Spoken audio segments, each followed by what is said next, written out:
Hello guys, तो आइए हम लोग जो आपको सिक्स सेमेस्टर में डिप्लोमा में या बी बीटेक में जो पॉलिटी पढ़ना है आपको या संविधान पढ़ना है उसके बारे में हम लोग चलिए स्टार्ट करते हैं। तो ये लेक्चर 5 है जिसमें directive principle of the state policy के बारे में आप लोग पढ़ना है।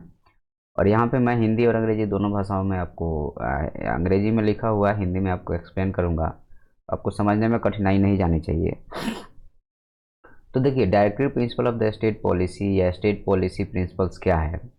तो संविधान में दो तरह की व्यवस्थाएं की गई। एक राइट जो दिया गया है वह आपको फंडामेंटल राइट के रूप में लोगों को दिया गया है कि भाई आप इस राइट के थ्रू आराम से जी सकते हैं और आपके ऊपर स्टेट अधिकार नहीं करेगा या स्टेट ज़बरदस्ती दबाने की कोशिश नहीं करेगा।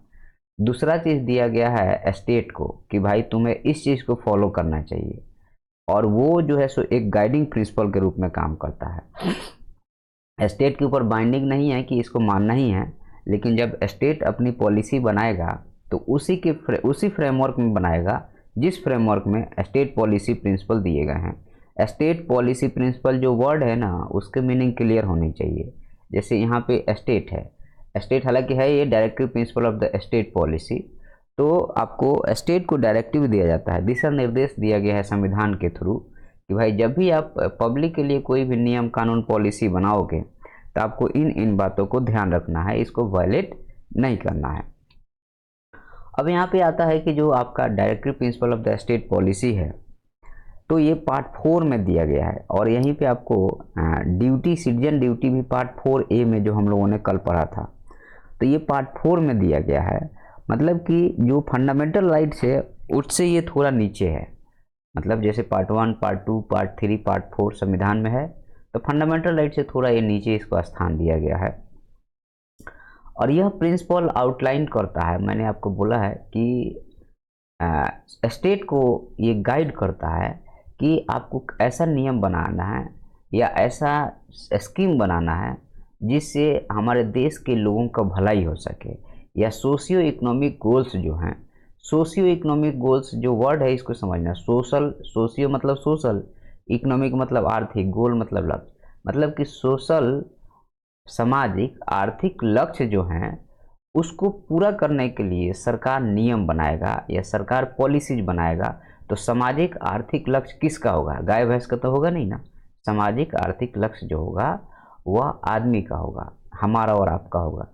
तो हमारे और आपके भलाई के लिए जो समाज में वंचित वर्ग हैं, जो नीचे हैं, उनको ऊपर उठाने के लिए स्टेट पॉलिसी अपना नियम बनाएगा। इसका तीसरा पॉइंट ये है, जो मैं पहले ही बता चुका हूँ कि यह लीगली बाइंडिंग नहीं है। मतलब कि कोई कोर्ट में जाके बोलेगा भाई डीपीएस में ऐसा लिखा है स्टेट को फॉलो करना चाहिए, तो कोर्ट नहीं मानेगा, क्योंकि यहाँ पे संविधान में लिख दिया गया है कि ये स्टेट की स्वेच्छा पे है। मतलब राज्य, स्टेट कहने का मतलब भारत देश, या स्टेट का मतलब जो राज्य हो गए, जो भी सरकारें हो गई, स्टेट का मतलब सरकार समझ के चलिएगा। तो जो भी राज्य हैं उनके ऊपर डिपेंड है कि वो मानना चाहते हैं कि नहीं मानना चाहते हैं। लेकिन अगर राज्य कुछ ऐसा उल्टा सीधा नियम बनाएगा तो कोर्ट बोल सकता है उनको कि भाई आपकी ये मोरल ड्यूटी है या मोरल एब्लिगेशन है कि आपको इसको फॉलो अप करके ही रूल बनाना है। तो अगर कोई उल्टा सीधा रूल भी स्टेट बनाता है तो इस आधार पे उनके रूल को कई बार जो है सो सुप्रीम कोर्ट या हाई कोर्ट स्ट्राइक डाउन कर देता है, या नल एंड वॉइड करार देता है, या बंद कर देता है, या ख़त्म कर देता है। अब हमें ये देखना पड़ेगा कि हमारे directive principle of the state policies में ऐसा कौन कौन सी बात लिखी गई है। तो ये जो 4 पॉइंट आपको दिख रहे हैं, ये आंख मूंद के तो नहीं लिखा गया होगा। ये 4 पॉइंट की कुछ ना कुछ लॉजिक रहा होगा। मतलब हमारे लोगों को, हमारे अपने लोगों को इन सुविधाओं का लाभ पहले नहीं मिलता होगा, इसलिए इसको शामिल किया गया होगा। तो पहला है socio pattern of the society, socialist pattern of the society.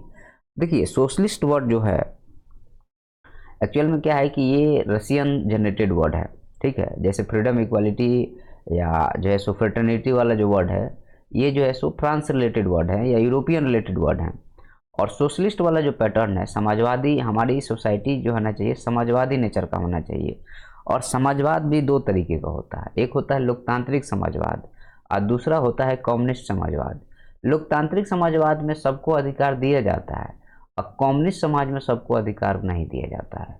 तो socialist pattern of the society होना चाहिए, प्रिंसिपल है, लेकिन संविधान में लिखा गया है या कई बार व्याख्या किया गया है कि हम लोग डेमोक्रेटिक सोशलिस्ट हैं, हम लोग कम्युनिस्ट सोशलिस्ट नहीं है। हमारा संविधान जो है सो डेमोक्रेटिक सोशलिस्ट है। तो socialist pattern of the society का मतलब यही है कि हमारा जो रिसोर्स होगा उस पर सबका बराबर का हक होगा और इक्वली डिस्ट्रीब्यूटेड होगा। सिंपल सी बात है। वेलफेयर ऑफ द पीपुल मतलब सरकार जो है लोगों की भलाई के लिए काम करेगी या ऐसे नियम बनाएगी जिससे लोग आगे बढ़ें। तीसरा पॉइंट है इक्वलाइजेशन ऑफ द अपॉर्चुनिटी, मतलब कि सरकार, अब जैसे हम लोगों ने 14 से 18 के बीच में इक्वल अपॉर्चुनिटी फंडामेंटल राइट में पढ़े थे, उसको प्रमोट करने के लिए सरकार ऐसा नियम बनाएगी ताकि समाज में सभी लोगों को, चाहे जाति धर्म समुदाय के लोगों, सभी लोगों को समान रूप से अपॉर्चुनिटी मिलेगा। प्रोटेक्शन ऑफ द माइनॉरिटीज, और जो समाज के नीचे के लोग हैं, जो दबे हुए लोग हैं, उनको प्रोटेक्शन भी नियम बना के दिया जाएगा, जैसे SC/ST एक्ट आया था या आया है। उसके बाद में नेक्स्ट पॉइंट है यूनिफॉर्म सिविल कोड। पूरे भारत में देखिए, इसी को लेकर के मोदी गवर्नमेंट बार बार बोलता है कि हम यूनिफॉर्म सिविल कोड लेके आएंगे, यूनिफॉर्म सिविल कोड लेके आएंगे। क्यों बोलता है? इसलिए बोलता है क्योंकि ये हमारे DPSP में है। तो मतलब समान जो है सो लॉ सबके लिए, जैसे मान लीजिए आज मुस्लिम है तो मुस्लिम लॉ से गवर्न हो रहा है, हिंदू लॉ से गवर्न हो रहा है, मैरिज और ससे। और इसमें जो सिविल कोड में चार ही चीज़ रहती है कि जो आपका हेरिटेज है, जो मतलब कि प्रॉपर्टीज है, जो पूर्वज की प्रॉपर्टीज है, वो कैसे आपके सक्सेशन कैसे आपके पास में आएगा, मैरिज हो गया, तलाक हो गया, ये चार चीज़ों को ही यहाँ पे लिया जाता है। या किसी को गोद ले रहे हैं तो ये 4-5 चीज़ों को ही इसमें यूनिफॉर्म सिविल कोड में, तो ये मुस्लिम समुदाय में उसके हिसाब से और हमारे समुदाय में अपने हिसाब से लिया जाता है, या क्रिश्चियन समुदाय में अपने हिसाब से लिया जाता है। तो इस चीज़ को यूनिफॉर्म सिविल कोड में ये कहा गया है कि भाई सबके लिए एक ही नियम होना चाहिए, लेकिन इसमें कुछ प्रॉब्लम है। एक नियम में देखिए, जैसे जाहिर सी बात है कि ठीक है, एक ओवरऑल नियम होना चाहिए, लेकिन सभ्यता संस्कृति के आधार पे वो नियम होना चाहिए, नहीं एकदम आउट ऑफ द लाइन जा करके आपने नियम बना दिया। तो मोदी गवर्नमेंट इससे डिटरमाइन है, देखिए कब तक ये आता है। फ्री लीगल एड, अब मान लीजिए कि गवर्नमेंट जो गरीब तबका के लोग हैं, और मान लीजिए कि ये इसको बाद में जोड़ा गया है, पहले नहीं था, तो उनको मान लीजिए कोई काम करना है, गवर्नमेंट ऑफिस में काम करना है, या कोई डिस्प्यूट हो गया, उनके पास उतने पैसे नहीं हैं, उस केस में आपको ये ड्यूटी बनती है कि आप फ्री लीगल एड देंगे। नेक्स्ट पॉइंट है promotion of the international peace and security. ये बहुत ही इंटरेस्टिंग पॉइंट है, किसी भी संविधान में शायद ऐसा नहीं लिखा गया होगा, भारत देश के संविधान में ऐसा लिखा गया है कि हमें इंटरनेशनल पीस और सिक्योरिटी को बढ़ाना नहीं, मतलब कि इंटरनेशनल पीस और सिक्योरिटी को मेंटेन करके चलना है, मतलब उसको हमें वायलेट नहीं करना है। अगर आप वायलेट करेंगे तो दिक्कत होगा, या हमारे इसमें इसको मेंशन किया गया है। अब यहाँ पे आता है कि सिग्निफिकेंस क्या है, ये क्यों इंपॉर्टेंट है, directive principle of the state policy important क्यों है? इसके पीछे का लॉजिक ये है, देखिए directive principle of the state policy जो है स्टेट को क्या करता है, एक मोरल ऑब्लिगेशन प्रोवाइड करता है कि भाई देख, तुम्हें नियम बनाना है तो इसी बाउंड्री लाइन के अंदर बनाना है, इसके बाहर नहीं जाना है, क्योंकि इसके बाहर जाओगे तो सिटीजन राइट वायलेट होगा। तो स्टेट को गाइड करता है कि आप जब भी पॉलिसी बनाओ तो इस फ्रेमवर्क को ध्यान में रख के बनाना। हम पहले खाका खींच दिए हैं। सोशल जस्टिस तो आपको पता है कि हम लोगों ने फ्रेंच रेवोल्यूशन में 4 चीज़ें आई थी, जो आपको इक्वालिटी, फ्रेटर्निटी, सोशल जस्टिस, ये सारी चीज़ें। तो सामाजिक लोग जो दबे कुचले लोग हैं, तो उनको वेलफेयर के लिए जो है सो मार्जिनाइज सेक्शन के लोग हैं, उनको वेलफेयर के लिए जो है सो यहाँ पे काम किया जाएगा। उसके बाद नेक्स्ट पॉइंट है इसमें इकोनॉमिक डेवलपमेंट। हमें जो है इकोनॉमिक डेवलपमेंट करना है। इकोनॉमिक डेवलपमेंट किसका करना है? जो समाज में दबे कुचले लोग हैं उनको हमें ऊपर उठाना है। और उसके बाद में डेमोक्रेटिक आइडियल्स को भी फॉलो अप करना है। गवर्नमेंट रूल बना करके ऐसा ना हो कि डेमोक्रेटिक आइडियल्स को खत्म कर दे। तो डेमोक्रेटिक आइडियल्स क्या हैं? यही सब चीज़ें हैं। मोरल, आपको सोशल जस्टिस हो गया, इकोनॉमिक डेवलपमेंट हो गया, इक्वल राइट हो गया। तो ये सारी चीज़ों को हमें आगे बढ़ाना है। अब हम थोड़ा सा आर्टिकल वाइज भी देख लेते हैं कि आखिर में आर्टिकल में क्या लिखा है। आर्टिकल में भी लगभग यही सब चीज़ें लिखी हुई हैं। तो आर्टिकल 38 में हमने promotion of the welfare of the people के बारे में बात किया है। तो यहाँ पे सोशल ऑर्डर मेंटेन करने के लिए, अब देखिए, अगर मान लीजिए समाज में ऊंच नीच रहेगा तो सोशल ऑर्डर मेंटेन नहीं रहेगा। सोशल ऑर्डर मेंटेन नहीं रहेगा तो जाहिर सी बात है कि आपका डेवलपमेंट रुक जाएगा, आपस में लोग गृह युद्ध करने लगेंगे। तो जैसे अभी आपको क्या है, अभी जैसे बांग्लादेश में गृह युद्ध चल रहा है, तो यहाँ पे क्या है, जैसे म्यांमार में चल रहा है। तो ये क्या है, इसको मेंटेन करने के लिए आपको क्या करना पड़ेगा कि आपको वेलफेयर को प्रमोट करना पड़ेगा, ताकि जस्टिस, इकोनॉमिक, पॉलिटिकल रूप से लोगों का जो है सो मतलब हार्म ना हो, मतलब हर तरह से लोग बराबर रहें।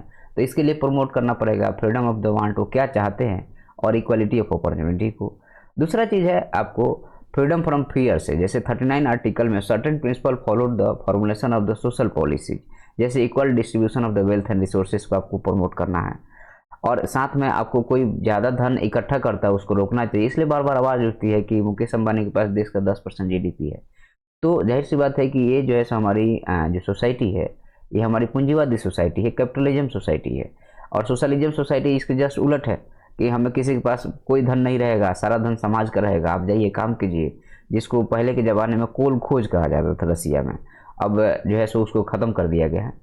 नेक्स्ट है कि आपको एक मतलब कि एक्सेसिव इकोनॉमिक इनइक्वालिटी नहीं होना चाहिए समाज में, नहीं तो समाज में उसका विरोध होता है। और सारा जो देखिए, कार्ल मार्क्स जब समाजवाद को प्रमोट कर रहा था, तो उसने जब फ्रेंच रिवॉल्यूशन के बाद ये कंसेप्ट आता है। फ्रेंच रिवॉल्यूशन में आपको भाईचारा, एकता, समानता, स्वतंत्रता और जो है सो लोकतंत्र आ गया। लेकिन उससे समाज में फिर से दिक्कतें आने लगी कि जो बड़े बड़े जो इंडस्ट्रियलिस्ट थे वो समाज में फिर से कैप्चर करके बैठ गए। तो अब सारा जो मतलब कि झगड़ा का जड़ जो कार्ल मार्क्स को समझ में आया, वो संपत्ति ही समझ में आई, ज़मीन ही समझ में आया। तो उसने बोला कि एक काम करते हैं कि ज़मीन किसी का नहीं होगा, पूरे समाज का होगा। तो उसमें भी ये समस्या आई कि भाई काम करने के लिए सभी लोग जाएंगे, तो कोई काम ज़्यादा काम कर रहा है, कोई कम काम कर रहा है, लेकिन जो आउटपुट है वो सबको बराबर मिल रहा है। तो इससे भी एक तरह से समाज में अकर्मण्यता या फिर जो है लेजीनेस का भाव पैदा हो जाएगा कि मैं क्यों ज़्यादा करूँ यार, फलना तो कम कर रहा। तो ये सब प्रॉब्लम है, हर एक थ्योरी थीसिस की अपनी कुछ प्रॉब्लम्स हैं जिसको उसको झेलना पड़ता है। तो वैसा ही समझिए इसका भी प्रॉब्लम है। और जो है यहाँ पे तो यहाँ पे उस चीज़ को कम करने की कोशिश की गई है। नेक्स्ट इसमें है आर्टिकल 40 में organisation of the village panchayat. तो आर्टिकल 40 में organisation of the village panchayat की बात करती तो गई थी।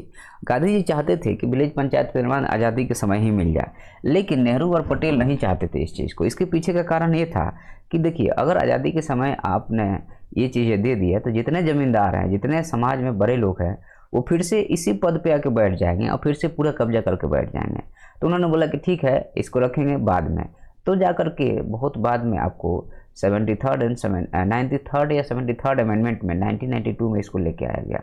अब यहाँ पे है कि एस्टेब्लिश करना है विलेज पंचायत को, ताकि लोग जो है सो, अब विलेज पंचायत को लाने का कारण ये था कि मान लीजिए कि गाँव में 10 लोग हैं, तो वहाँ के समस्या को गाँव के लोग अच्छे से समझेंगे कि जो शहर में बैठा सरकार है वो अच्छे से समझेगा, गाँव के लोग समझेंगे।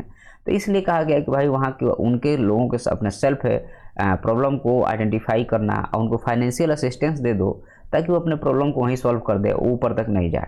दूसरा चीज़ है राइट टू वर्क, ये भी बाद में ऐड किया गया, पहले नहीं था। जो काम करने वाले लोग हैं, तो इसी के लिए जो है मनरेगा जो बना है इसी के आधार पे बना है, राइट टू वर्क के आधार पे। क्योंकि हर एक आर्टिकल का, हर एक इसमें आर्टिकल का कहीं ना कहीं यूज किया गया है।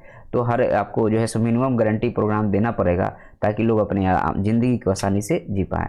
नेक्स्ट इसमें है article 42 just and human condition of the work. अब यहाँ पे ये वाला आर्टिकल इसलिए आता है क्योंकि आज़ादी के पहले फैक्ट्रियों में मतलब जो काम करने वाले मजदूर थे, उनके मतलब कि लाइफ के बारे में, हेल्थ के बारे में कोई नहीं सोचता था। बस कम मेहनताना देना है या तुम्हें जैसे रहना वैसे रहो।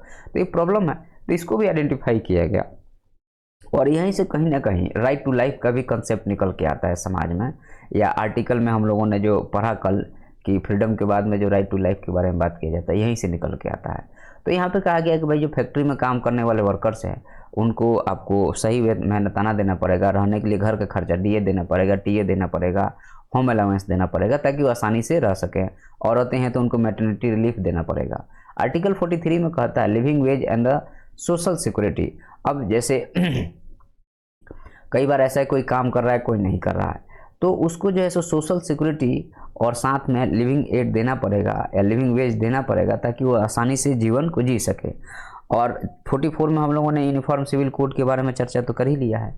45 में free and the compulsory education, मतलब कि आपको एजुकेशन जो है सो फ्री भी होना चाहिए और कंपलसरी भी होना चाहिए। इसी को प्रमोट करने के लिए राइट टू एजुकेशन लेकर के आया गया और हमें फंडामेंटल राइट में उसको ऐड कर दिया गया पार्ट 3 में। 46 में है कि हमें क्या करना है कि कास्ट है, शेड्यूल्ड ट्राइब्स है, अदर वीकर सेक्शन के लिए वेलफेयर के काम करना है। तो सरकार जो है SC ST एक्ट लेके आई है। उसके अलावा 5 kg अनाज फ्री में देती है, बाकी बहुत सारे स्कीम सरकार चलाती है ताकि वीकर सेक्शन ऑफ द समाज के जो कमज़ोर तबका के लोग हैं उसकी भलाई हो सके। 47 में है provision of the intoxicant drink, मतलब कि आपको जो दारू पीते हैं लोग उससे उसको रोकना है यहाँ पे, या कोई और तरह के नशा करना है उसको रोकना है। 48 में है आपको यहाँ पे organisation of the agriculture and the animal husbandry, सरकार जो है सो एनिमल हस्बेंड्री और एग्रीकल्चर को प्रमोट करेगा ताकि लोगों को आसानी से खाना और पीना मिल सके। 49 में है protection of the monuments and the places of the historical and artistic interest, मतलब कि जो पुरानी हमारी हेरिटेज है, पुरानी हमारी धरोहर है, उसे भी सरकार प्रोटेक्ट करने के लिए नियम बनाएगी। तो मैंने आपको जितनी सारी चीज़ें हैं लिस्ट वाइज भी बता दिया है और उसका एसेंस भी पहले बता चुका हूँ मैं। वीडियो पसंद आता है तो आप लोग सब्सक्राइब कीजिएगा। धन्यवाद।